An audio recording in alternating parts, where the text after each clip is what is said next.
Reservation పోరాట సమితి Madiga reservation పోరాట సమితి మానేశ్వరి బండ కృష్ణమాది గారి నాయకత్వం మానేశ్వరి బండ కృష్ణమాది గారి నాయకత్వం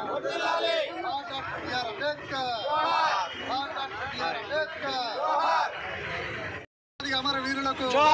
వర్ధిల్లాలి మానేశ్వరి బండ కృష్ణమాది గారి నాయకత్వం వర్ధిల్లాలి మానేశ్వరి బండ కృష్ణమాది గారి నాయకత్వం ఎవరు పిల్లలకి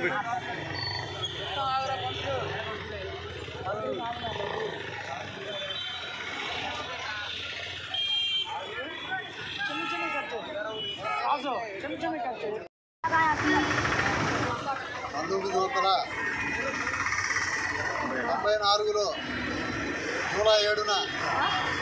ఒక 20 మంది యువకులతో మొదలైన ఉద్యమం మరి ఈరోజు 30 సంవత్సరాల నుంచి కూడా ఆలుపెరగని పోరాటాలు మరి గత 30 సంవత్సరాల నుంచి కూడా ఎంఆర్పిఎస్ చాలా ఈదుమూడి గ్రామంలో పుట్టినప్పుడు కూడా మానవీయ కోణంలో మాదిగ దండోరా చాలా ముందుకు పోతూ మరి 20 సంవత్సరాల యువకులు మొదలుపెట్టిన ఉద్యమం కృష్ణమాది గారి నాయకత్వంలో 30 సంవత్సరాలకి దినదిన అభివృద్ధి చెందుతూ కృష్ణమాది గారు ఆలుపెరగని పోరాటమే కాదు ఒక మానవీయ కోణంలో మరి ఆ రోజు నుంచి ఈ రోజు వరకు కూడా మానవీయ కోణంలో మానేశ్వరి బండ కృష్ణమాది గారు ఎన్నో ఈ ఉద్యమాలు చేపట్టి మరి ఒక ఉద్యమమే కాదు వికలాంగులు నా సోదర భావం తల్లిదండ్రులు వాళ్ళని వదిలేసిన పరిస్థితి ఉన్నప్పుడు వాళ్ళ కోసం ఎంతో ఉద్యమం చేసి మరి వాళ్ళకి పెన్షన్ ఇచ్చే విధంగా ఈరోజు కూడా 6,000 రూపాయల పెన్షన్ మేనిఫెస్టోలో పెట్టే విధంగా చేసిందే మానేశ్వరి బండ కృష్ణమాది. మరి అలాగనే మరి వృద్ధులు వితంతులు ముసలోళ్ళు లేనప్పుడు తల్లిదండ్రులు భారమై పిల్లలు వదిలిపెడితే మానేశ్వరి బండ కృష్ణమాది గారు ఎంఆర్పిఎస్ ఉద్యమం దాకా తిరిగి తన యొక్క రాష్ట్రం మొత్తం తిరిగి కూడా ఒక మీటింగ్ పెట్టి వాళ్ళకు కూడా మరి ఉన్నతమైన విలువలు రావాలని చెప్పేసి ప్రభుత్వాల మెడలొచ్చి ఈరోజు పెన్షన్ ఇప్పిస్తున్నాం. అంటే మానేశ్వరి బండ కృష్ణమాది గారు ఇదే కాదు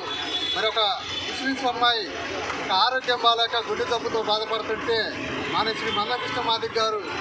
నీకు డబ్బులైతే ఇవ్వలేను కానీ నీ వైద్యం చేపిస్తానని ఆడాలన్నటువంటి కాంగ్రెస్ ప్రభుత్వాన్ని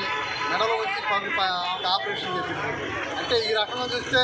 కృష్ణమాది గారు ఎన్నో ఉద్యమాలు ఎన్నో మానవీయ కోణాలు మరి ఢిల్లీలో కూడా పోరాడి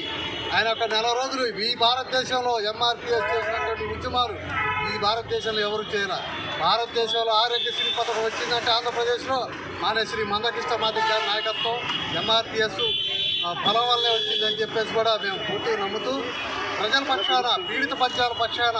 మానేశ్వరి బండ కృష్ణమాది గారు ఎప్పుడు వాళ్ళమ్మటి ఉంటూనే ఉంటాడు. కాకపోతే మా వర్గీకరణ విషయంలో ప్రభుత్వాలు కూడా సెలవు చేసుకొని ఎన్డీఏ ప్రభుత్వం రానున్న రోజుల్లో మరి మాదిగలకి న్యాయమైన కోరిక కాబట్టి వెంటనే ఈ ఎస్సీ వర్గీకరణ కూడా ఈ పార్లమెంటు సమావేశాల్లోనే వర్గీకరణ చేయాలని చెప్పేసి కోరుకుంటూ మరి మానవీయ కోణం మానవతావాది మా అన్న బండ కృష్ణమాది గారు పుట్టినరోజు చేయడం నాకు చాలా ఆనందంగా ఉంది అని చెప్పేసి కోరుకుంటూ జై మాదిగా జై బండ కృష్ణమాది.